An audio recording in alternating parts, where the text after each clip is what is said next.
concerne aussi les enfants vis-à-vis de tous ces jouets qui fleurissent avec, soit dans les dessins animés déjà avec des personnages, voilà. Ce que j'ai surtout identifié, c'est ce personnage c'est la licorne qui fleurit un peu partout. Et je me suis dit, un animal ailé avec des cornes, voilà, ça doit pas être très très sain. Et puis, ce qui m'interroge aussi, c'est l'apparition de l'arc-en-ciel qu'on voit un peu partout.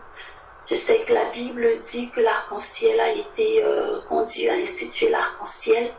C'est parce que il avait détruit le monde et que par le déluge, et que à chaque fois que cette pensée lui revenait, l'arc-en-ciel apparaissait pour lui rappeler sa promesse pour qu'il ne détruise plus le monde par le déluge. Et donc je me demande, voilà, je comprends pas trop si, voilà, j'arrive pas trop à comprendre l'intention qui est là-dedans de voir fleurir des arcs-en-ciel comme ça un peu partout, et je sais pas trop si c'est, voilà, je sais pas trop quoi en faire en fait. Est-ce que voilà, les enfants prennent, voilà, c'est beau, c'est joli, c'est plein de couleurs, mais je sais pas s'il y a une réponse de sagesse ou c'est une réponse biblique, je sais pas trop comment prendre ça. Amen. Amen. Amen.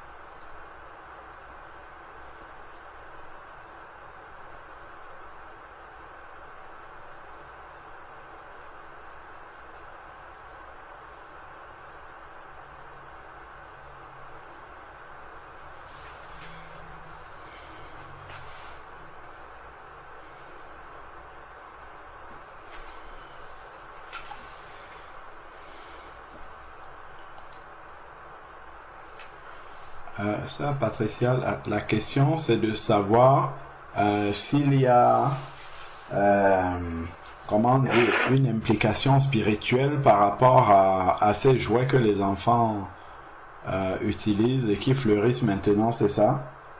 Oui, parce qu'il y a, voilà, tout ce que le monde fait en fait en ce moment, c'est, voilà, il y a toujours une implication spirituelle derrière, les licornes, les sirènes, des choses comme ça. Les flamants roses aussi, à un moment je me posais la question, mais voilà, quand je vois quelque chose que le monde suit, une mode, j'ai tendance à vraiment m'en inquiéter parce que je sais que le monde est soumis à l'emprise de l'ennemi, et voilà, c'était pour savoir quelle était l'implication spirituelle et si c'était fait pour se moquer de Dieu, voilà, voilà. D'accord. Amen.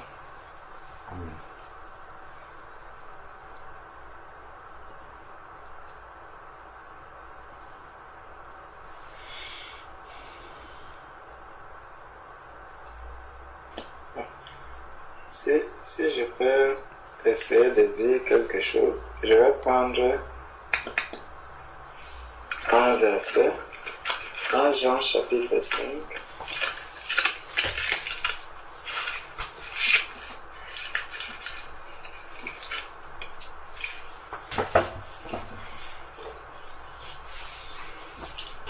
Jean chapitre 5, verset 19. 1 Jean chapitre 5, verset 19 nous dit: nous savons que nous sommes de Dieu et que le monde entier est sous la puissance du malin. Nous savons que nous sommes de Dieu et que le monde entier est sous la puissance du malin. Quand on regarde tous ces jouets, justement par rapport aux aux images que l'on fait de l'arc-en-ciel et de tout. Posons-nous déjà la question de savoir, quand vous regardez un peu comment on représente à Noël, la fête de Noël, quand on représente Jésus, Jésus est représenté dans un berceau.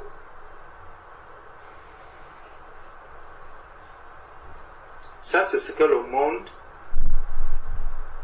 vient présenter au monde entier. C'est ce que les hommes viennent présenter au monde entier à cette fête qu'eux-mêmes appellent la naissance de Jésus-Christ. Donc, ils présentent un petit bonhomme qui est dans un berceau. Est-ce que ce n'est pas de la moquerie? Ça, c'est vraiment pour montrer la ruse du diable. Le diable est tellement rusé. On fabrique l'arc-en-ciel et en fait, tout ça, toutes ces images apportent quoi? Ça n'apporte que de la distraction. En fait, pour éloigner les hommes de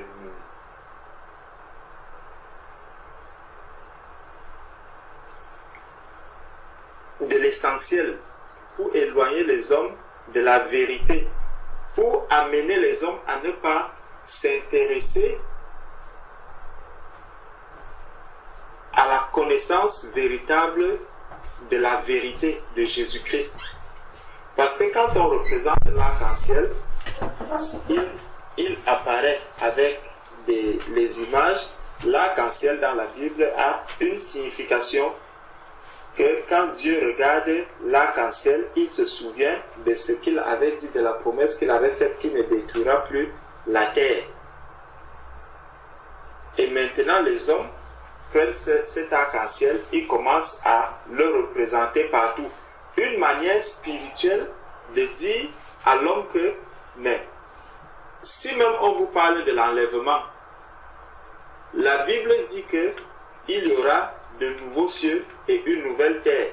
Donc, quand vous regardez l'arc-en-ciel, Dieu même avait déjà dit spirituellement, ils peuvent expliquer en disant que Dieu même a dit qu'il ne va plus détruire la terre. Tu vois, donc, on va toujours chercher un moyen d'éloigner l'être humain de la vérité. Donc, le monde cherche toujours, le monde qui est la représentation de Satan, comme on a vu que le monde est sous la puissance de Satan. Donc, le monde va toujours chercher à éloigner l'homme de Jésus-Christ, à éloigner l'homme de la vérité. Quand on vient présenter Jésus-Christ à Noël, on va présenter Jésus-Christ dans un berceau, comme un bébé. Comme quelqu'un, un bébé c'est quelqu'un qui est, bon, il est innocent, c'est quelqu'un qui n'a pas de force, c'est quelqu'un qui n'a pas de puissance, c'est quelqu'un qui est là, vous pouvez tout le monde peut venir le porter, le balader comme il veut, le traîner là où il veut. Donc, ils ne veulent pas montrer à l'être humain que, voilà, Jésus-Christ est celui qui est venu sur la terre au travers d'une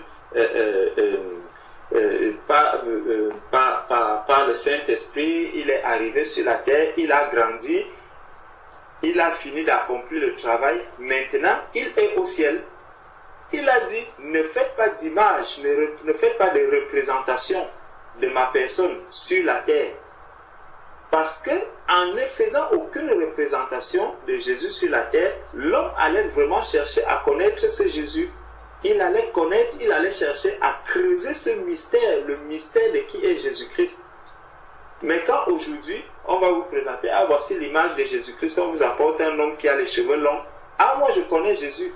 Beaucoup d'enfants dont les parents ne sont pas des chrétiens, ils vont vous dire qu'ils connaissent Jésus.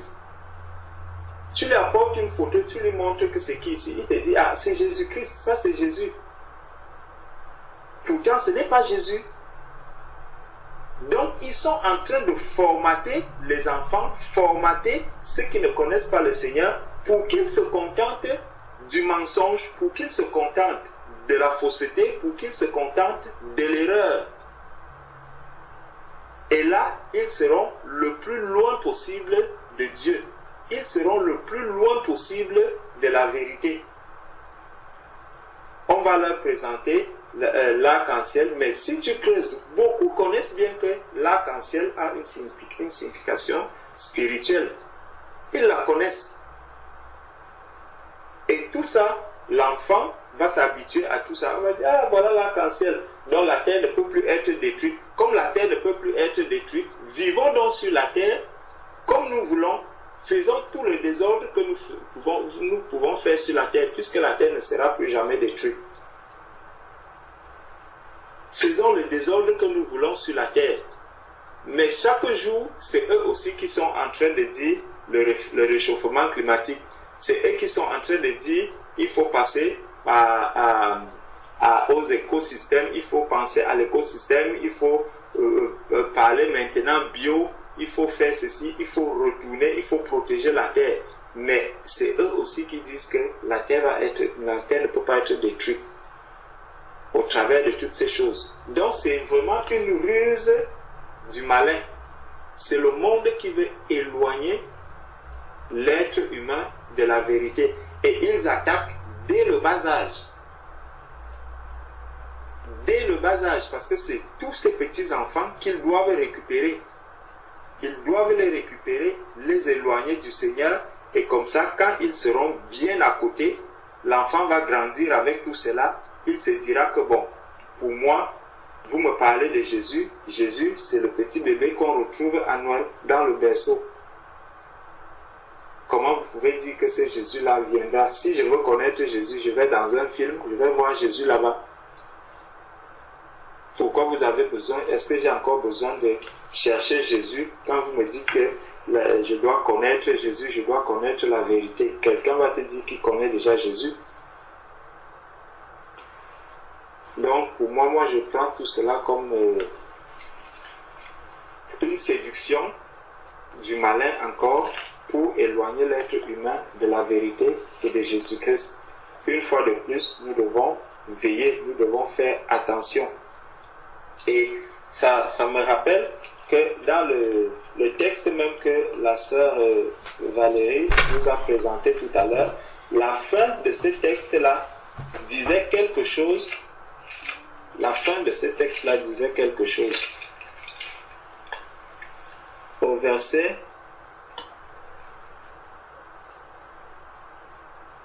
Alors, si on prend la partie du verset 20, Deutéronome 21 à partir du verset 20. Donc, le père et la mère viennent déposer l'enfant et ils diront aux anciens de sa ville, voici notre fils qui est indocile et rebelle, qui n'écoute pas notre voix et qui se livre à des excès et à l'ivrognerie. Donc, les parents disent que comme l'enfant ne les écoute pas, ils vont faire quoi? Ils vont le donner aux anciens. Donc, ils le donnent à l'extérieur. Ils viennent donner l'enfant à d'autres personnes, comme on peut donner l'enfant aussi, on peut livrer l'enfant aux jouets. Puisque l'enfant dérange, l'enfant n'écoute pas. L'enfant est devenu rebelle. Qu'est-ce qu'on fait? On va donc bourrer l'enfant de jouets. On va lui acheter tout genre de jouets parce que l'enfant n'écoute pas. L'enfant va donc écouter qui maintenant? Il va écouter les jouets. Il va écouter l'extérieur. Il va écouter toutes ces choses qui sont à l'extérieur. Voici notre enfant qui est indocile et rebelle, qui n'écoute pas notre voix et qui se livre à des excès et à l'ivrognerie. Et tous les hommes de sa ville le lapideront et il mourra.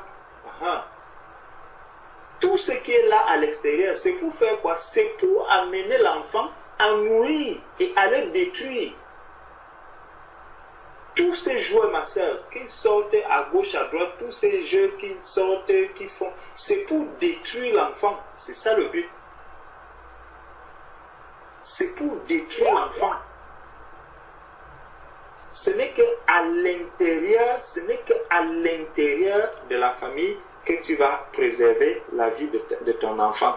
ce n'est pas à l'extérieur. Les anciens, c'est un peu l'image de tout ce qui peut présenter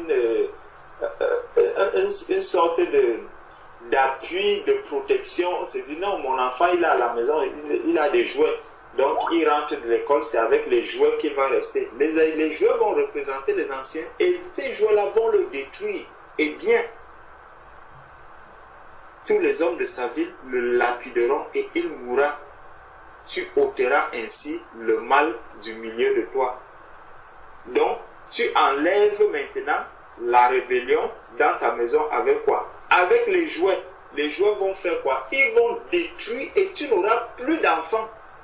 Parce que tu as enlevé le mal. Le mal, c'était qui? C'était ton enfant. C'est lui qui était rebelle au départ.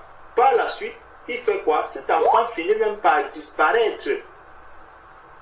Cet enfant finit par disparaître. Il sort de ta maison, il s'en va. Il va vivre sa vie ailleurs. Pourquoi? Parce que au lieu de ta présence, tu es venu lui apporter des joies. Tu es venu lui apporter tous ces jeux qui ont remplacé les parents. Tu l'as laissé à la merci des jouets. Tout ce qu'il y a comme jouet, aucun jouet ne peut représenter le parent. Aucun. Rien ne peut représenter la présence d'un parent auprès d'un enfant. Donc, et il mourra, tu ôteras ainsi le mal du milieu de toi, afin que tout Israël entende et craigne. Donc, quand on va donc arriver là, l'Église va entendre cela. Qu'est-ce qu'on va faire? On va commencer à dire, ouais, vraiment, Satan est méchant. Satan est méchant. Mais est-ce qu'on ignore que Satan est méchant? On sait que Satan est méchant. Mais c'est nous qui n'avons pas veillé sur nos enfants. C'est nous qui n'avons pas pris du temps pour nos enfants.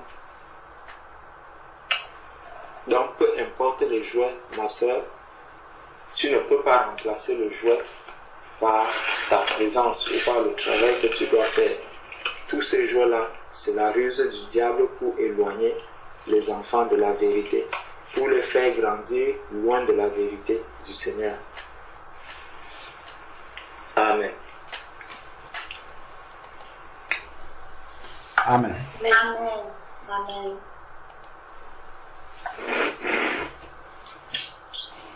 Je voulais te dire, ma soeur, que par rapport au symbole de l'arc-en-ciel, je ne sais pas si c'est pareil en France. Ici en Suède, c'est la représentation des homosexuels en fait. Oui. Donc quand il y a la Gay Pride et tout ça, donc c'est ce drapeau, ils font beaucoup de gadgets avec ça. C'est la couleur qui représente toute chose, même dans les magasins. Ils emballent les paquets avec ça. Et j'avais eu la visite d'une nièce, elle est venue me rendre visite de Lyon. Et elle avait reçu un cadeau d'anniversaire d'une de ses amies. Et l'emballage était dans ce sachet-là. C'était très très beau. Et comme elle fêtait son anniversaire à la veille avant de voyager, elle est venue chez moi. Je lui ai dit, c'est quoi ça? Elle me dit, quoi? J'ai dit, c'est quoi ce sac? Je veux pas ça chez moi. Elle me dit, mais qu'est-ce que c'est, tata? Je dis, mais non, ça c'est le sac de tu étais à la Gay Pride, tu as eu ça où? Donc, ça veut dire que la personne qui avait fait ce cadeau ne savait pas. Moi, j'ai directement jeté ce sac, j'ai reconnu parce que c'est le symbole. Dans tout ce qui est arc-en-ciel, là, il faut éviter en fait. Oui. Ouais. Effectivement, ma soeur, je ne m'en rappelais plus le mouvement LGBT, les transsexuels et autres. Oui. Les gens se révoltent contre le fait que Dieu les ait créés avec un sexe et qu'ils peuvent changer et tout le reste. Oui. Oui, ils sont des abominations. Donc moi, tout ce qui est couleur, là, moi, j'accepte pas ça chez moi, en fait. Et quand c'est la période de Gay Pride, c'est tellement populaire, c'est partout cette couleur, il faut beaucoup de gadgets avec ça. Pour essayer un peu de valoriser ce mouvement.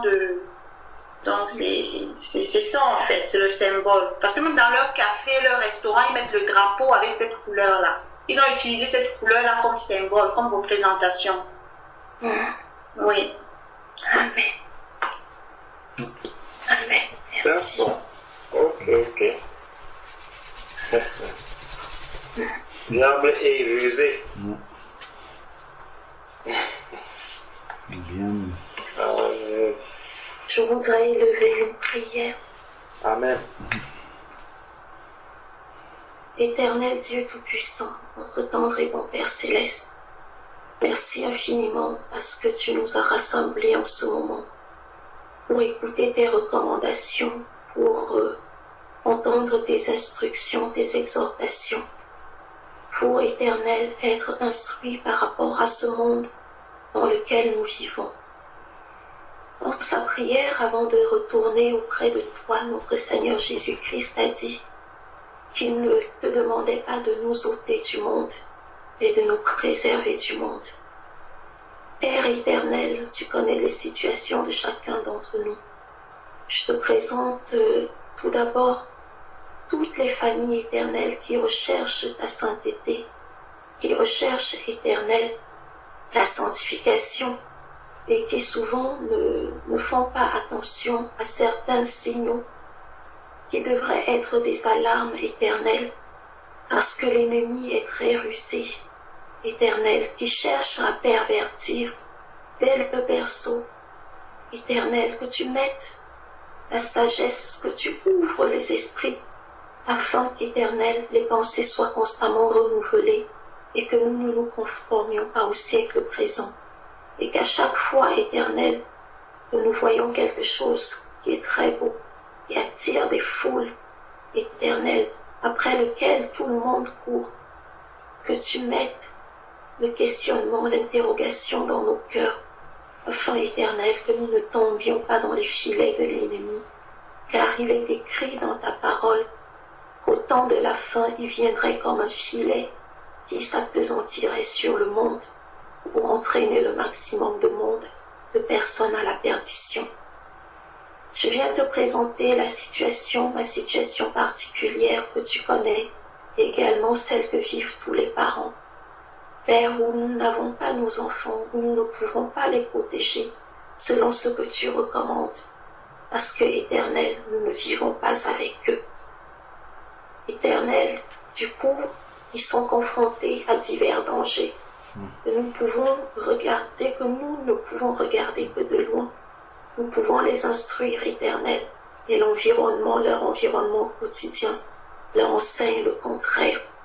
Par rapport à tous ces symboles, par rapport à toutes les instructions qui leur sont données, par rapport même au fait, Éternel, quand les enfants ne vont pas bien parce qu'on nous les a enlevés, on les amène consulter des psychothérapeutes et autres, qui invoquent des esprits de Python et autres, Éternel. Tu vois toutes ces craintes, toutes ces interrogations. Mais Éternel, nous savons que tu es plus puissant que tout. Nous avons recours à toi, Éternel. Et nous savons que c'est toi-même qui protèges ces enfants. Tu les as mis dans nos ventres pour que nous les amenions à voir le jour sur cette terre, mais c'est toi qui les as créés, Père. Tu as dit là où 2 ou 3 sont rassemblés en ton nom, tu es au milieu d'eux.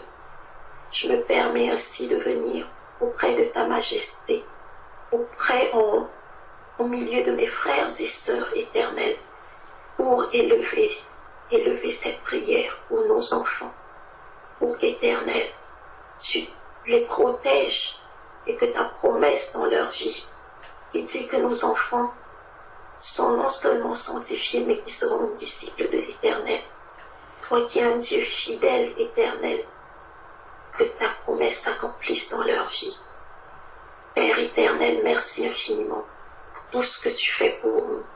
Nous remettons ces soucis au pied de ta croix, car la foi éternelle, nous devons prendre par la foi que c'est toi seul qui agis et qui agira pour le bien de ses enfants.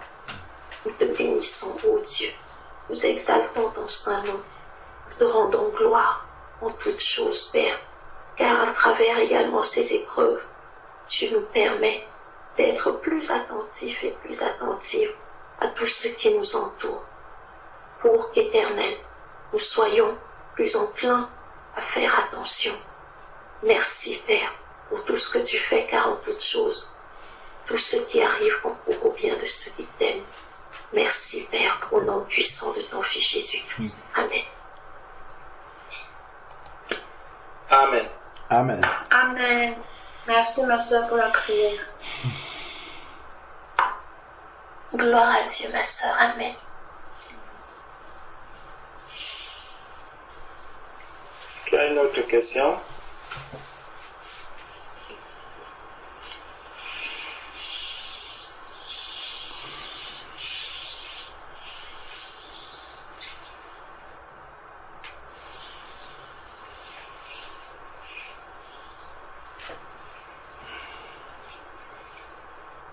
Est-ce qu'il y a une autre question? Un sujet de prière?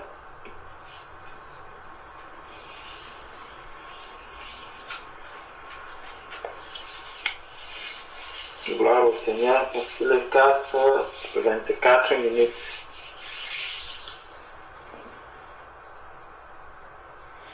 Donc on va pouvoir se reposer. Frère Georges, Oui, ma soeur. oui, parce que je m'interrogeais par rapport... la dernière fois, j'avais lu un psaume la dernière veillée de prière, où nous prions les uns pour les autres, et où le psaume parlait de demander à Dieu de faire justice. Et voilà, l'enseignement avait été que nous ne devons pas demander à Dieu de faire justice, et en fait, de nous faire justice. Parce que nous vivons, voilà, il faut demander plutôt pardonner aux autres ceux qui nous font du mal, parce que effectivement j'ai essayé de regarder un peu dans la Bible par rapport à ça, et au départ je me disais, quand je prenais, je crois que c'était dans Matthieu, la Bible disait que c'était Pierre qui a posé la question à Jésus, combien de fois est-ce que je pardonnerai à mon frère? Je me suis dit, est-ce que ça ne concernait pas que les frères et les sœurs dans le sein de l'Église?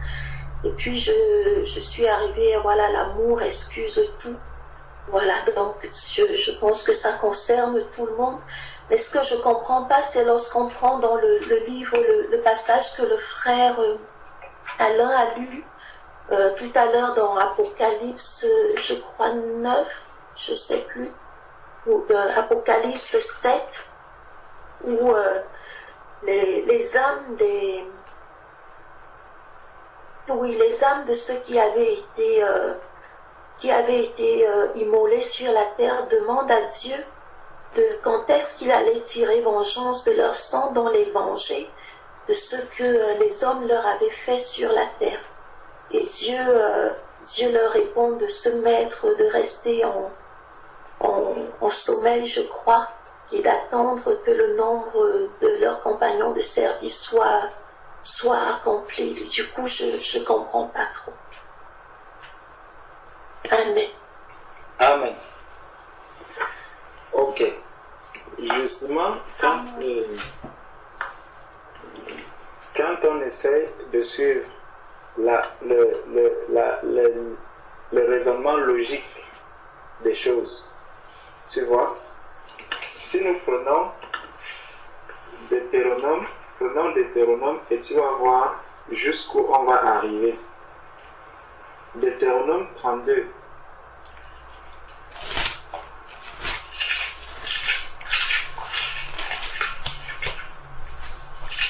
Tout se trouve dans ce partage qu'on a eu aujourd'hui.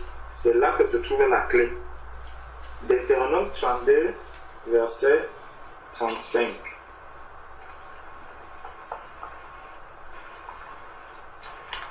Est-ce que tu peux le lire? Oui, bien sûr. Il est écrit, à moi la vengeance et la rétribution, quand leurs pieds chancelleront, car le jour du malheur est proche et ce qui les attend ne tardera pas. Amen. Amen. Donc, tu vois que le Seigneur dit que c'est à lui la vengeance, n'est-ce pas? C'est à lui C'est à lui la vengeance. Donc ce n'est pas à quelqu'un de venger. Ce n'est pas à un homme de venger. On peut encore le prendre, c'est dans Romains 12. Romains 12, verset 19. Romains 12, verset 19. Qui nous dit ceci.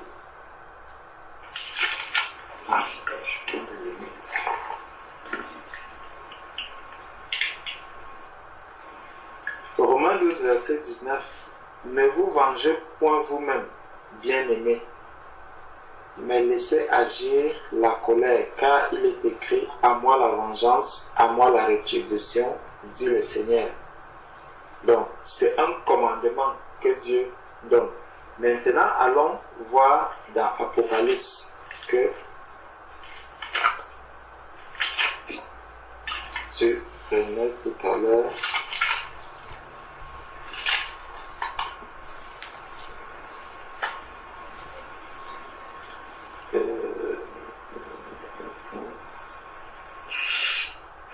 C'était Apocalypse 7.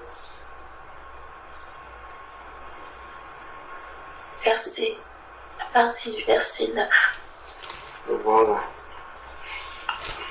Après cela, je regardais et voici, il y avait une grande foule que personne ne pouvait compter, de toute nation, de toute tribu, de tout peuple et de toute langue. Ils se tenaient devant le trône et devant l'agneau, revêtus de robes blanches et de palmes dans leurs mains, et ils criaient d'une voix forte en disant: le salut est à notre Dieu qui est assis sur le trône et à l'agneau. Et tous les anges se tenaient autour du trône et des vieillards et des 4 êtres vivants, et ils se prosternaient sur leur face devant le trône et ils adoraient en disant: Amen, la louange, la gloire, la sagesse, l'action de grâce. Excuse-moi mon frère, c'est le chapitre 6 plutôt, pardon, partie du verset 9. Voilà, effectivement.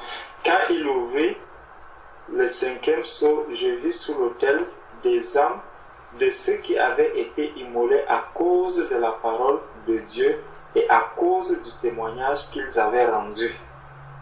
Ils criaient d'une voix forte en disant: jusque à quand, Maître, saint et véritable, tardes-tu à juger et à tirer vengeance de notre sang sur les habitants de la terre?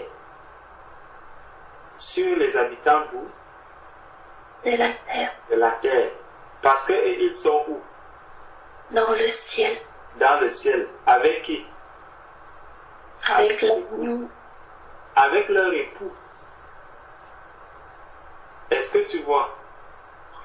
Donc, lorsque ils sont déjà au ciel, ils sont avec l'époux, ils peuvent donc parler à l'époux en leur demandant jusqu'à quand. Et ce n'est pas eux-mêmes qui tirent vengeance. Ils demandent à l'époux que, d'une voix forte, jusqu'à quand, Maître saint et véritable, tardes-tu à juger et à tirer vengeance de notre sang sur les habitants de la terre? Donc tu vois que ce qu'ils demandent, ils le demandent, en tout cas ayant déjà revêtu, étant déjà auprès de leur époux. Ils s'adressent donc à l'époux de tirer vengeance des hommes qui sont sur la terre, qui leur ont fait du mal. Tu vois un peu? Mais l'époux, lui, il va tenir un langage. Tant que nous sommes sur la terre, nous ne pouvons pas demander au Seigneur de tirer vengeance de ceux qui sont autour de nous, puisque notre âme n'est pas encore parfaite comme celle de ceux qui sont là. Est-ce que tu vois un peu? Puisque même le Seigneur Seigneur sait que quand il dit à moi la vengeance, à moi la vengeance, à moi la rétribution, tu vois, il sait qu'un moment viendra où il y aura la vengeance de toutes ces personnes. Est-ce que tu comprends un peu? Il sait qu'un moment viendra où cette vengeance va se faire. Donc, nous qui sommes encore sur la terre, même la parole de Dieu dit que celui qui est debout prenne garde de ne pas tomber. Mais ceux qui sont ici là, ils ne peuvent plus jamais tomber. Est-ce que tu vois un peu la différence?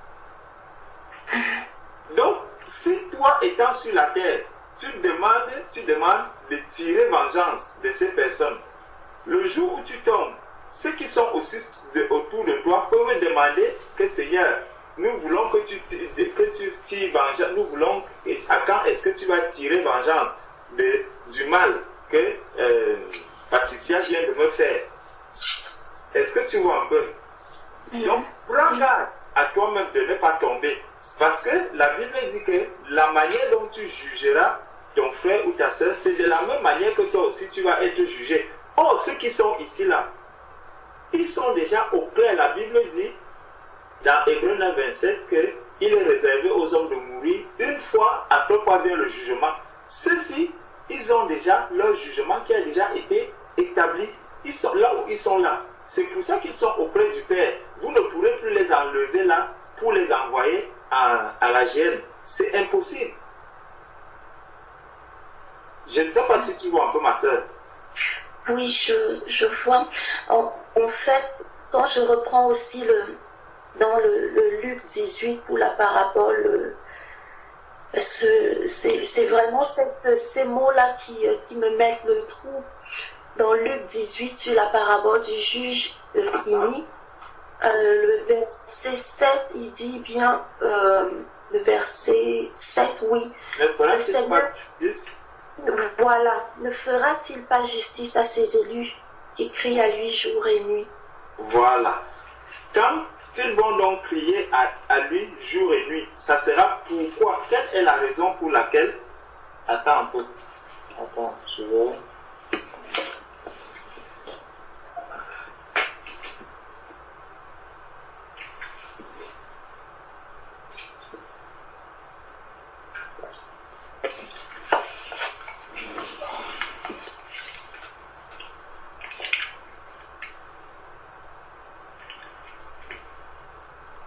La meilleure, bon, d'accord.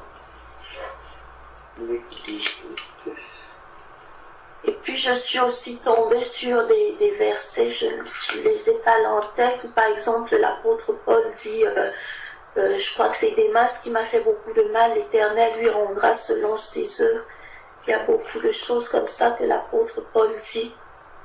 Voilà. Bon, commençons d'abord par le cas de Luc 18, n'est-ce pas? Et mon frère. Pourquoi est-ce que le juge, parce que quand on prend le verset 5, Luc 18, verset 5, Luc 18, verset 5, qui dit, bon, à partir du verset, à la fin du verset 4, il dit, mais ensuite, il dit en lui-même, quoique je ne craigne point Dieu, et que je n'ai égard pour personne, néanmoins parce que cette veuve m'importune, je lui ferai justice. Bon, donc il va faire justice à la veuve. Pourquoi? Pour qu'il ait lui-même la paix. N'est-ce pas? Il va faire justice à la veuve pour qu'il ait la paix. Dans Jean 14, verset 27,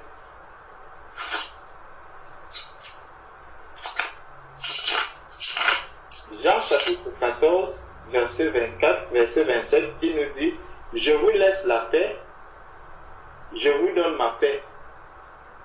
Je ne vous la donne pas comme le monde la donne, que votre cœur ne se trouble point et ne s'alarme point. Donc, cette femme, elle a besoin de la paix. Et le juge dit que je lui ferai justice afin qu'elle ne vienne pas sans cesse me rompre la tête. Donc, la femme a besoin le juge unique a besoin de la paix.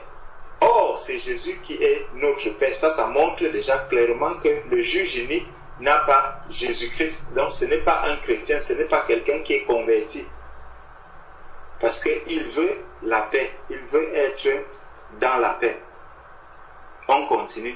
Afin qu'elle ne vienne pas me rompre la tête. Le Seigneur ajouta, entendez ce que dit le juge unique. Et Dieu ne fera-t-il pas justice à ses élus qui crient à lui jour et nuit,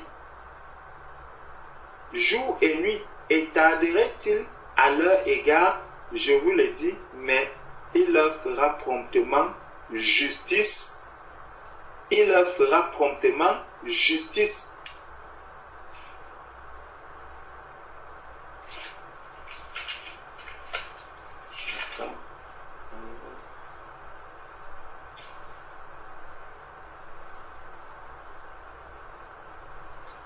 Quand l'Église va crier que Seigneur, fais-nous justice, dans Apocalypse chapitre 22, verset 20, celui qui atteste ces choses dit, oui, je viens bientôt. Amen.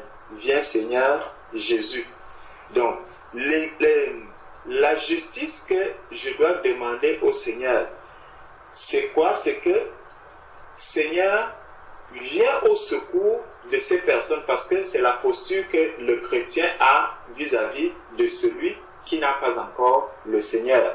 C'est que Seigneur, viens au secours de cette personne afin qu'elle reçoive la justice de Dieu. Donc qu'elle reçoive le salut. Dieu est un Dieu juste. Donc elle a besoin de Dieu. Viens au secours. Voilà le cri du chrétien vis-à-vis de ceux qui lui font du mal. C'est que ces personnes puissent recevoir le Seigneur. Dans 1 Pierre, il est dit que ayez un bon comportement vis-à-vis des païens afin qu'ils s'en souviennent quand ils seront convertis. Donc, la justice, je pense que c'est dans 1 Pierre. La justice que nous pouvons réclamer tant que nous sommes sur la terre. Tant que nous sommes sur la terre. Et même le cas de l'apôtre Paul dont tu parles. Paul ne dit pas qu'on le venge maintenant, qu'on venge Damas. Il dit que le Seigneur lui rendra cela. Donc, à un moment donné, si Damas ne se convertit pas effectivement, il va recevoir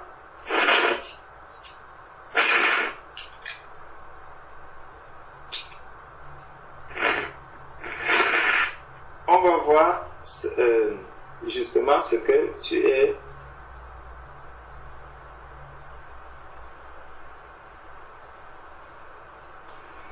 Attends, où est-ce que l'apôtre Paul, c'est dans 1 Pierre combien?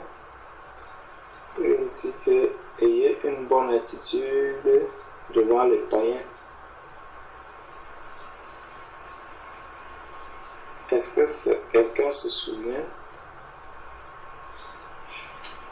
C'est dans 1 Pierre.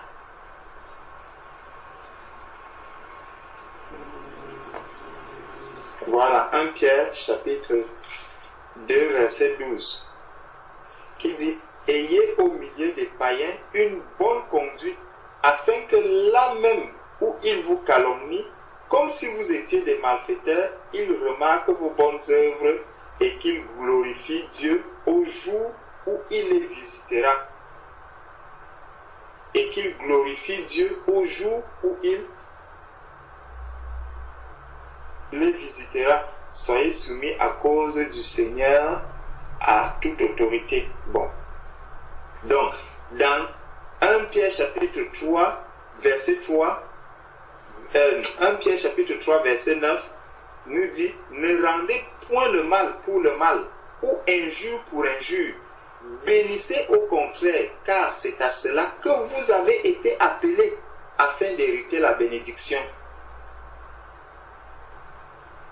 Donc là où quelqu'un t'insulte, toi, tu dois plutôt tu ne dois pas rendre l'injure par l'injure. Tu ne dois pas rendre le mal pour le mal. Tu ne dois pas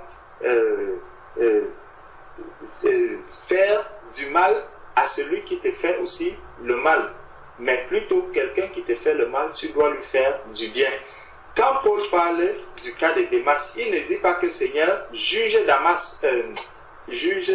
Démas maintenant. Par contre, tu vois, je sais que c'est quel cas, des personnes à qui Paul a livré à Satan. Il y a des personnes qui ont été livrées à Satan. Ça, c'est des cas exceptionnels. Des cas exceptionnels. Moi, en tant que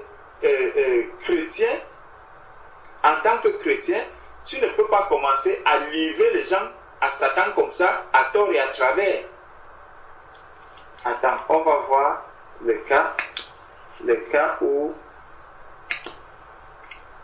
Parce que c'est la même chose que les péchés. Le Seigneur dit que le péché, il y a tout péché, tous les péchés peuvent être pardonnés, mais le péché contre le blasphème contre le Saint-Esprit ne sera jamais pardonné. Donc maintenant, quelqu'un ne peut pas de là dire que tous les péchés ne seront pas pardonnés.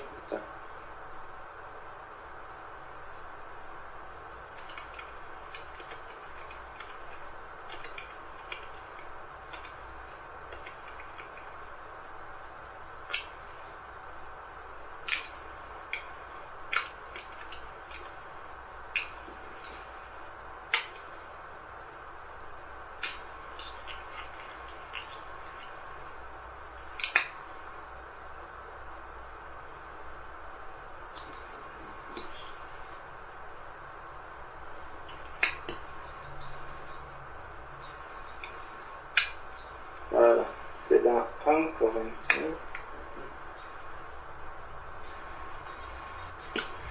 Dans 1 Corinthiens, chapitre 5.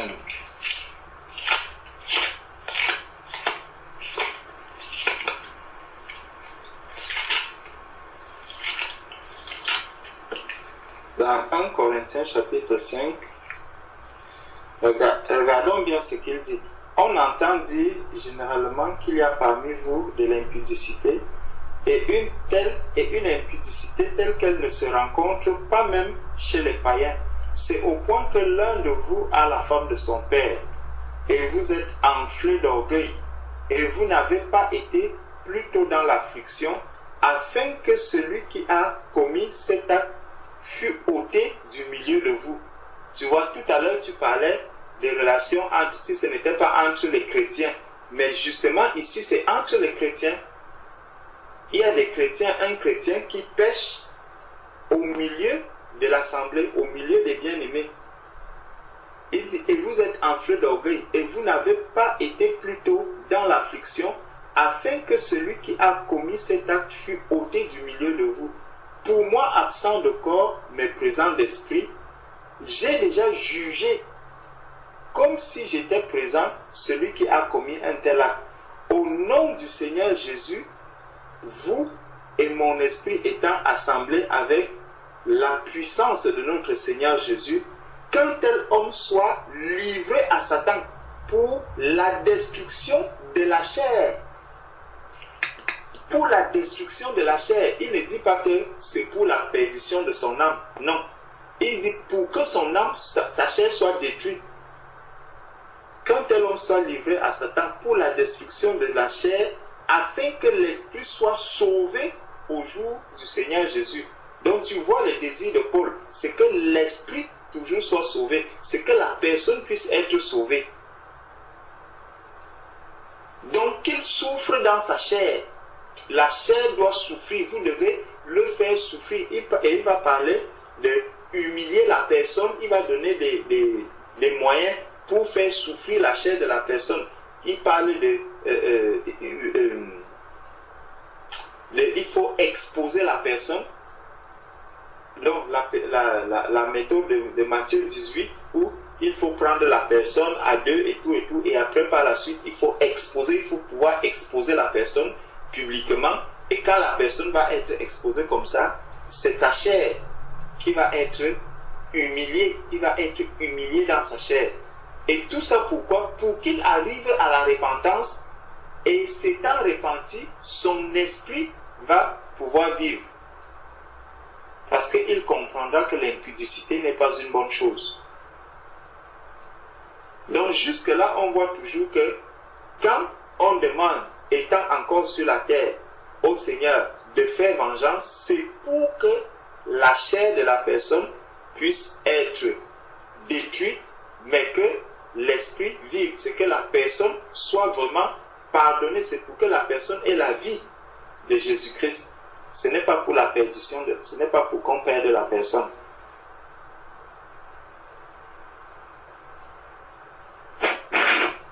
Donc, du coup, est-ce qu'on peut demander, parce que généralement, lorsqu'on demande de faire justice, c'est lorsque on subit un outrage, je ne pense pas que ce soit pour que la personne soit détruite, mais voilà, c'est demander simplement que, par exemple, qu'il y ait réparation ou des choses comme ça. Est-ce qu'on peut élever de telles prières devant l'Éternel? La plus grande réparation qu'un chrétien puisse avoir, tu vois, c'est le salut de l'âme de la personne qui lui a commis le mal. Est-ce que tu comprends? Oui. C'est qu'en tant qu'enfant de Dieu, Jésus-Christ étant sur la terre, la seule chose que Jésus attend d'une personne, d'un être humain qui est sur la terre, parce que Jésus est mort à la croix pour tous les hommes, tu vois. La seule manière que quelqu'un Jésus saura que, bon, cette personne-ci veut vraiment qu'on lui fasse justice, c'est de se convertir. Là, le Seigneur sait que oui, celui-ci, il a vraiment reconnu que il m'a fait du mal. Est-ce que tu comprends? Oui, je comprends. C'est que pour que le Seigneur Jésus sache que Patricia a reconnu le mal qu'elle m'a fait, qu'est-ce que Patricia va faire? Elle va dire, Seigneur, je te confesse comme mon Seigneur et mon Sauveur. Je deviens ton enfant. Elle passe dans les eaux du baptême, elle reçoit le Saint-Esprit, elle commence à marcher comme le Seigneur veut. Le Seigneur ne te dit pas que va passer des années en prison, va faire ceci, va faire cela. Non. C'est pour ça qu'il dit, marchez par l'Esprit et vous n'accomplirez pas les œuvres de la chair. Je peux vouloir recevoir une justice humaine, mais une justice charnelle. Et cette justice, elle n'est pas pour la gloire de Dieu. La justice qui est pour la gloire de Dieu, c'est le salut des âmes, des personnes qui ont fait le mal, des personnes qui nous torturent, des personnes qui nous font vraiment du mal. La plus grande justice que je peux demander au Seigneur, c'est de voir ces âmes-là sauvées. C'est totalement paradoxal à ce que le monde peut entendre comme justice. Mais si nous regardons la justice que Jésus, lui, il s'attend à ce que chacun de nous, chaque être humain, puisse se reconnaître comme étant dans l'erreur. Ce n'est que son salut. C'est ce que Jésus attend de chacun de nous. Et quand la personne se convertit, le Seigneur sait que celui-ci, vraiment, il a reconnu qu'il a été fautif. Amen. Et c'est pour ça que Jésus continue d'intercéder auprès du Père. Il intercède auprès du Père. Les saints aussi intercèdent pour toutes les personnes qui ne sont pas encore converties. Est-ce que tu vois? Ça, c'est la prière que l'Église fait pour que les disciples soient encore de plus en plus nombreux. C'est pour ça que les gens évangélisent. Tout ça, c'est fais justice, sauve ces personnes parce que c'est des personnes qui sont perdues. Sauve-les, fais justice, Seigneur Dieu, de notre parti adverse. Notre parti adverse, c'est qui? C'est Satan. C'est Satan qui est notre adversaire. Et lorsque nous attendons, nous demandons au Seigneur que Seigneur, fais justice à la partie adverse, c'est que sauve les âmes qui sont de l'autre côté. Sauve-les, ramène-les à toi. Ramène-les au Seigneur. Seigneur, ramène ces personnes. Et pourtant, c'est des personnes qui nous insultent, c'est des personnes qui nous font du mal, c'est des personnes qui, lorsqu'elles vont te retrouver en train d'évangéliser quelque part, ils vont t'arrêter, ils vont te flanquer une amende. C'est des personnes qui vont te dire, monsieur, vous ne pouvez pas parler ici dans l'entreprise, vous ne pouvez pas prier dans cette entreprise, le foulard sur la tête. C'est les mêmes personnes, mais tu dois prier pour ces personnes pour qu'elles passent de l'autre côté. Donc tu dis, Seigneur, fais-moi justice de la partie adverse qui est Satan. Nous n'avons pas à lutter contre la chair et le sang, mais contre les esprits malins. Donc nous devons demander au Seigneur, Seigneur, fais-moi justice de ce qui vient de l'injustice que je viens de subir. Comment je vais demander cette justice, Seigneur? Sauve ces personnes que Satan a utilisées pour me faire du mal. Sauve-les, Seigneur. Voilà ce que je te demande. Par rapport à la souffrance que j'ai endurée, Seigneur, sauve ces personnes. Afin que, parce qu'une âme qui est sauvée, c'est une âme qui ne pourra plus effectivement venir me faire souffrir. Parce que si le monde entier était converti, les chrétiens ne seraient pas en train de souffrir aujourd'hui. Comme Maman Amélia a prié que pour les personnes qui sont torturées et tout. Si ceux qui les torturent là étaient convertis, ils n'allaient pas les torturer. Donc nous devons prier pour que les gens puissent être convertis. Nous devons prier pour la conversion de tous les hommes. Quand tous les hommes se seraient convertis, alors ce serait une grande joie. Amen. Je ne sais pas si là tu as compris. Pleinement compris, pleinement convaincu. Gloire à Dieu pour ces éclaircissements. Parce que du coup, effectivement, voilà, quand même, plus apprendre dans le domaine spirituel que, voilà. Merci beaucoup. Gloire à Dieu. Amen. Amen. Frère, qu'est-ce que tu penses de la prière d'autorité où les gens envoient le feu sur les ennemis et tout ça? Est-ce que c'est dans la volonté de Dieu de prier, d'envoyer le feu sur ses ennemis? Cette prière d'autorité, j'envoie le feu, j'envoie le feu, j'envoie le feu, j'envoie le feu, j'appelle le feu, j'appelle le feu. Ce genre de prière d'autorité où on chasse, on lutte contre ses ennemis en disant oui, ce sont les armes offensives. Dieu nous a donné les armes défensives, les armes offensives. Alors j'utilise mes armes offensives aussi. J'appelle le feu, j'envoie le feu, j'envoie le feu. Est-ce que c'est dans la volonté de Dieu? Ça m'a toujours perturbé de voir quand je vois ce genre de prière. Je ne l'ai jamais fait personnellement parce que je ne le ressentais pas. Mais je me demande si c'est dans la volonté de Dieu de faire ce genre de prière. Merci. La réponse est dans la Bible. Parce que même les disciples avaient demandé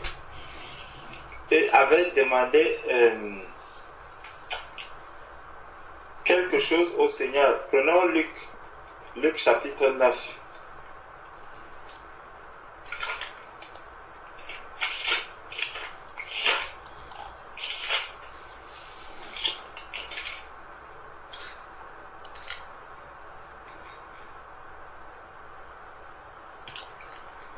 Luc chapitre 9.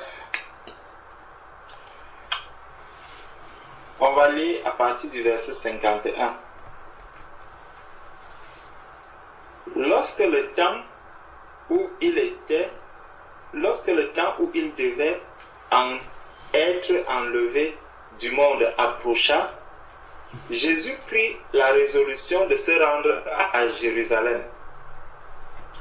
Il envoya devant lui des messagers qui se mirent en route et entrèrent dans un bourg des Samaritains pour lui préparer un logement. Mais on ne le reçut pas parce qu'il se dirigeait vers Jérusalem. Les disciples Jacques et Jean, voyant cela, dirent: Seigneur, veux-tu que nous commandions que le feu descendent du ciel et les consument. Jésus se tourna vers eux et les réprimanda, disant, vous ne savez de quel esprit vous êtes animés, car le Fils de l'homme est venu non pour perdre les âmes des hommes, mais pour les sauver. Et ils allèrent dans un autre bourg. Tu vois, ça c'est l'amour de Jésus-Christ. C'est que quand on envoie le feu sur une âme, c'est pour la destruction de l'âme. Or, le but justement de l'Église, ce n'est pas de prier pour la destruction des âmes, mais plutôt de prier pour le salut des âmes. Tu vois un peu? Donc ces personnes qui font des prières, nous le feu, j'envoie le feu à tel endroit. Merci beaucoup frère. Est-ce biblique d'envoyer le feu sur voilà l'enseignement là que le frère a posté? Toi-même tu pourras l'écouter. Donc merci pour le lien. Justement, je vais lire, je vais consulter ça parce que. Amen. Parce qu'on dit, oui, on vit dans un monde, il y a un monde spirituel, on n'a pas à lutter contre la chair et le sang, on a à lutter contre les dominations, il faut combattre les dominations, etc. Et ça devient, je vais suivre cette vidéo parce qu'il dit comment combattre les dominations, tout ça, c'est un peu... Parce que même dans même dans un combat spirituel, quand tu commences à dire, je te détruis Satan, ça ce n'est pas, ça n'a aucune valeur, ça n'a même aucune signification. Tu ne peux pas détruire Satan. Tu ne peux que le chasser.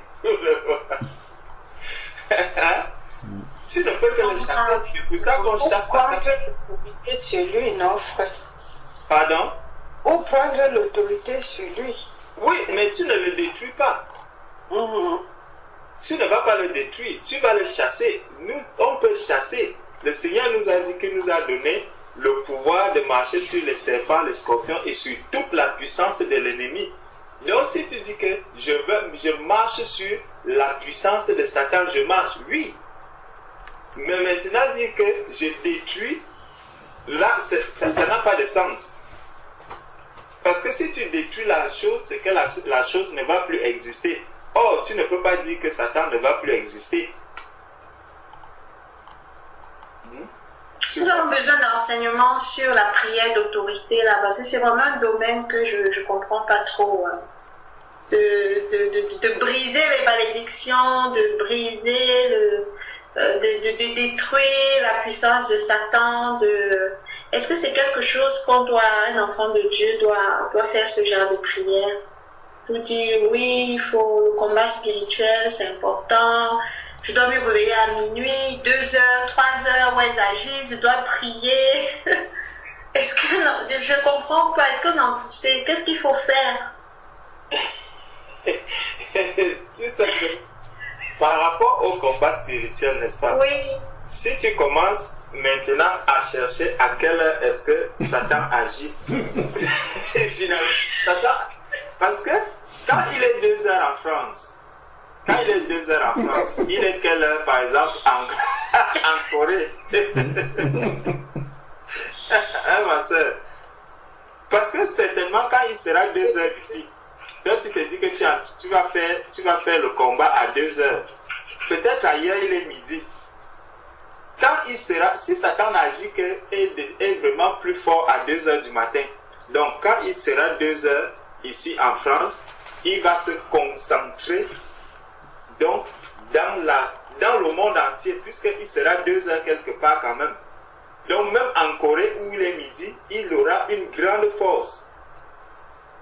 Bon, quand il sera maintenant 2 heures en Corée, il sera peut-être 13 heures en France, il aura encore une grande force et une grande puissance. Ça veut dire que tu ne vas jamais dormir. Rien que le décalage horaire ne va t'empêcher maintenant de dormir parce que tu vas attendre Satan à tout moment. Et quand il sera 2 heures, il sera 13 heures ici, peut-être 14 heures de l'autre côté. Dans un pays, certainement, il sera 2 heures. Oh, Satan aussi, il a ses démons partout. Donc, ils vont agir à 2 heures. Il y aura toujours 2 heures à un moment donné, quelque part dans le monde, dont tu ne dormiras jamais. Il faut avoir cette assurance que quand on est de nouveau, ma soeur, quand on est de nouveau, tu entends, c'est par la foi qu'on reçoit toutes les promesses du Seigneur. La victoire sur Satan, tu l'acquiers par la foi. Amen. Tu comprends, ma soeur? Tu l'acquiers par la foi. Comme on disait l'autre jour à notre soeur Patricia, où on rappelait que quand tu vois un peu les enfants de Dieu qui sont sur la terre, nous sommes un peu comme des fantômes dans ce monde. Parce que morts en Christ, ressuscités en Christ, le jour où nous sommes morts au Seigneur, quand tu arrives dans un endroit où il y a le deuil, le cadavre est là. Il n'y a pas que les sorciers, les chrétiens qui viennent pleurer le cadavre.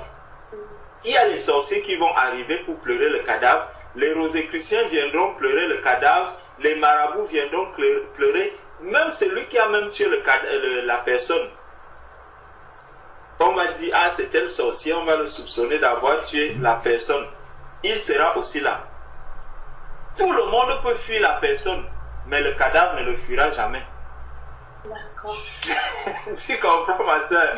Le cadavre sera toujours présent. Le sorcier vient même, il le touche, il touche sa main, le cadavre est toujours là, même position, et rien ne change en lui. Tu vois un peu? Oui. C'est comme ça que les chrétiens sont dans le monde aujourd'hui. Nous ne devons plus avoir peur de tous ces sorciers, de tout le reste et tout et tout. Ils ne doivent plus nous faire peur. Parce que nous avons reçu tout du Seigneur Jésus. Amen, amen. Le frère Alain Patrick avait fait un enseignement sur le fait qu'une chrétienne née de nouveau ne peut plus être possédée par des démons sur la chaîne Être en Jésus. Amen. J'avais écouté cet enseignement. Il avait dit qu'il n'est pas possible pour un enfant né de nouveau, repenti vraiment, qu'il puisse encore être attaqué ou possédé par des démons. Ouais. C'était vraiment un enseignement que j'avais écouté. C'est impossible, ce n'est pas possible. Parce que tu es mort, tu es ressuscité, le diable ne peut plus te tenir. Or, la Bible même nous dit quoi? La Bible nous dit que il est réservé aux hommes de mourir une fois, après quoi vient le jugement. Donc quand tu meurs déjà là, les hommes dont on parlait là, dans Apocalypse 6, est-ce que le diable peut encore aller les toucher là-bas? Non, le diable ne peut plus aller les toucher. Au contraire, c'est eux qui voient maintenant tout ce qui est en train de se passer sur la terre et tout le reste. Ils sont conscients de tout ce qui s'est passé et tout. Mais le diable ne peut plus les influencer là-bas. D'accord. Sur la terre, c'est un peu la position que nous occupons. Le diable ne peut pas avoir accès à quelqu'un de nous. Personne. Mais la seule chose, il va chercher à faire peur. Il va chercher à te faire peur. Il viendra pour t'influencer, pour faire tout ce qu'il veut, mais il ne peut rien te faire. Rien, absolument rien. Donc il faut garder courage, rester lucide et reconnaître l'identité que tu as reçue. Amen. Amen. Merci. Amen. Amen. Juste pour un petit témoignage personnel par rapport aux prières boomerang, parce qu'avant de me convertir, vu tout ce que je vivais, c'est quelque chose que j'ai personnellement expérimenté. Et c'est vrai que, comme disait le frère, au bout d'un moment, non seulement à cause il faut se réveiller à certaines heures parce qu'on dit il est actif, les sorciers en général sont actifs de telle heure à telle heure. Donc il faut être réveillé à ces heures-là. Et puis, sans compter, on va envoyer à telle personne, on va envoyer à telle autre, parce qu'on suppose que c'est elle qui a fait ceci, que ton malheur est dû à elle, mais tu connais jamais l'ampleur, effectivement, de l'étendue de toutes les personnes qui peuvent t'en vouloir ou qui peuvent envoyer des démons contre toi. Et en fait, ce qui m'a fait arrêter, c'est déjà le verset biblique qui disait ne maudissez pas, bénissez ceux qui vous font du mal. Et puis, vu tout ce, j'avais pas vraiment l'impression qu'il y avait une efficacité. Je me suis dit, au lieu de passer mon temps à prier, je passais mon temps à ça. Je dormais plus de jour comme de nuit. Et ça prend énormément d'énergie. Et je me suis dit, pourquoi ne pas essayer? Voilà, c'est Dieu qui est le plus puissant que tous. Pourquoi ne pas le prier lui directement? Déjà, je suis sûre qu'il va entendre mes prières plutôt que de me confier, parce qu'il y a aussi, j'étais tombée sur un verset dans la Bible qui dit ne te confie pas dans ta propre, ne fais pas confiance à ta langue ou quelque chose comme ça, ne te confie pas dans tes forces ou ta langue, je me souviens plus exactement. Donc je me suis dit, voilà, lorsque je fais ces prières-là, c'est que je mets le pouvoir sur ma langue. Je me dis, en proférant des choses, c'est ça qui va me délivrer et je ne fais plus confiance à Dieu. Donc, pourquoi ne pas prier Dieu directement que de me confier en ma propre langue? Et je prie encore pour toutes les personnes qui sont encore prises voilà, dans ce flot, parce qu'il y en a encore beaucoup, que ce soit dans ma famille, que ce soit autour de moi, qu'elle soit vraiment délivrée de cela et que voilà, qu'elle se confie en l'Éternel. Amen. Amen. Amen. Merci ma soeur. Amen.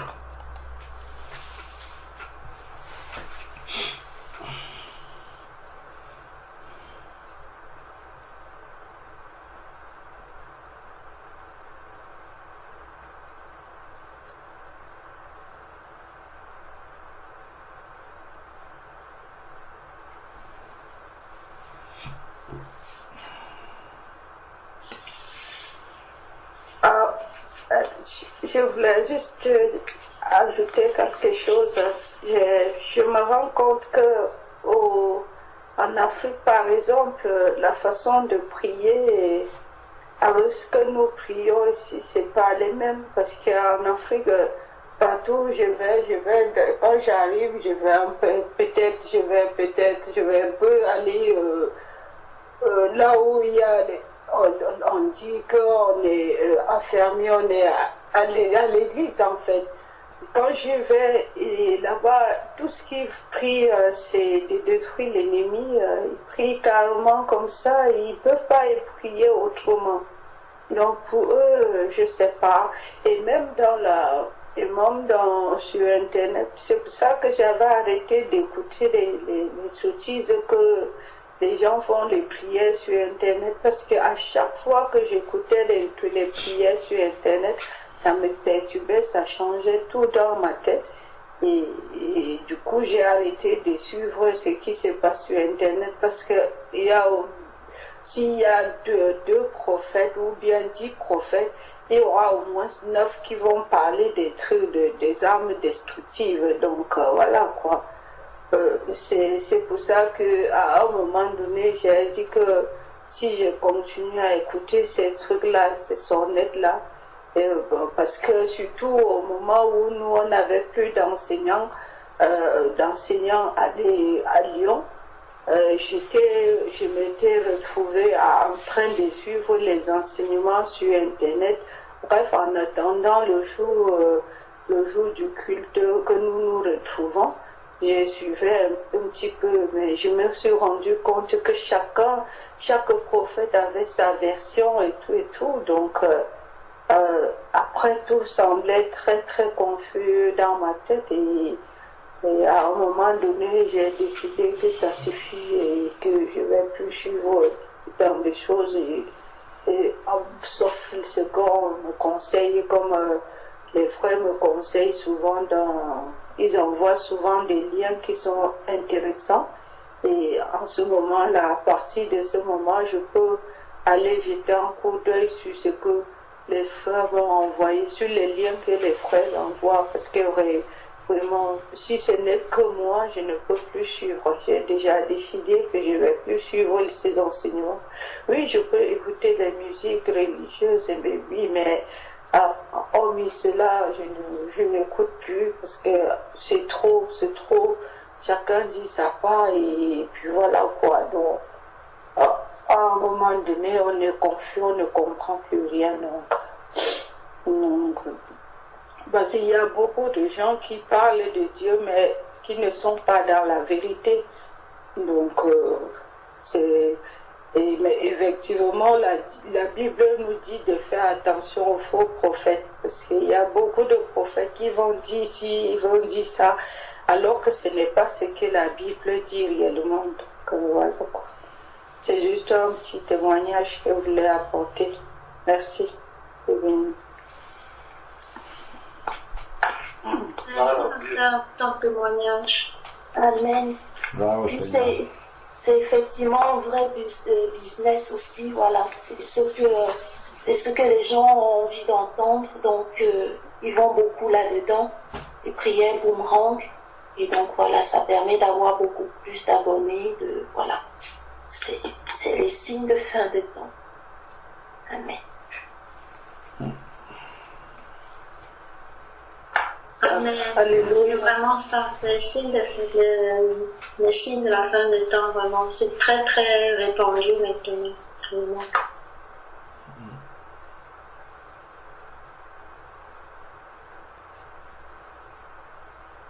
Écoute, la prière qui ne glorifie pas le Seigneur, je ne dis pas Amen parce que on dit Amen quand on approuve. Mais quand je vois que ça ne glorifie pas le Seigneur, que ce n'est pas l'enseignement que j'ai l'habitude de comprendre, au moment où les gens disent Amen, moi je ne dis rien du tout. Parce que ça, dire Amen, ça veut dire que j'approuve ce qu'ils sont en train de dire. Mais quand je vois que ce n'est pas ça, je ne dis rien. Donc je me tais.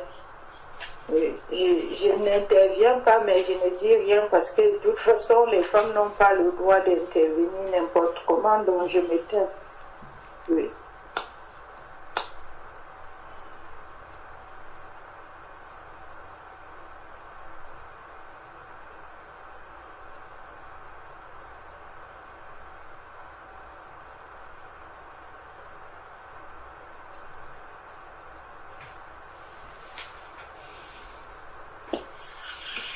Il y a encore une question.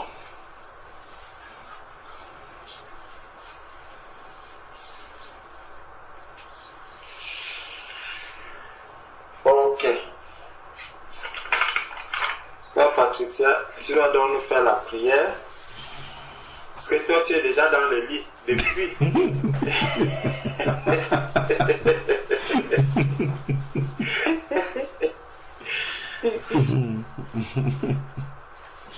D'accord, on va prier.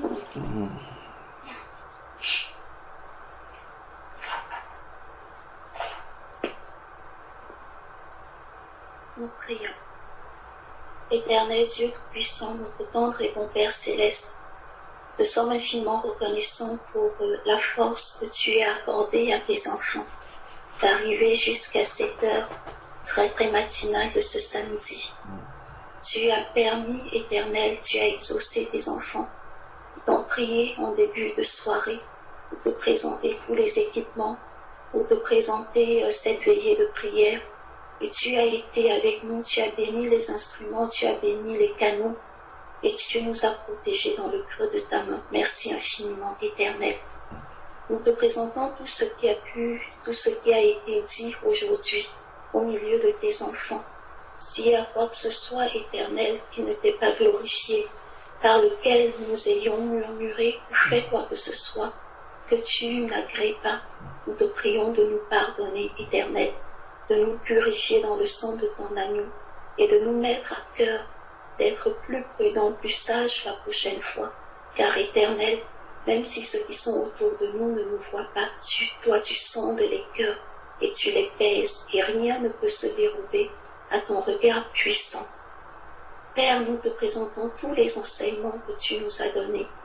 Nous te remercions parce que tu vas permettre que beaucoup d'autres personnes en dehors de nous puissent les connaître pour être délivrés de la captivité de ceux qui ne connaissaient pas, pour mieux te connaître, pour mieux s'approcher de toi et pour mieux obéir, Éternel, à ce que tu nous demandes. Nous te présentons toutes les prières qui t'ont été élevées aujourd'hui. Nous avons la pleine assurance, la conviction éternelle, parce que tu es en train de faire grandir nos foi, parce que, Éternel, tu nous fortifies, tu nous réprimandes et tu nous élèves au degré de foi que tu souhaites. Nous te remercions donc parce que nous savons que du haut de ton ciel, étant réunis en ta présence, tu nous as écoutés et que tu vas nous exaucer, car tu as dit tout ce que nous demandons selon ta volonté. Si c'est selon tes paroles éternelles, tu nous donnerais, tu exaucerais tout ce que nous te présenterions.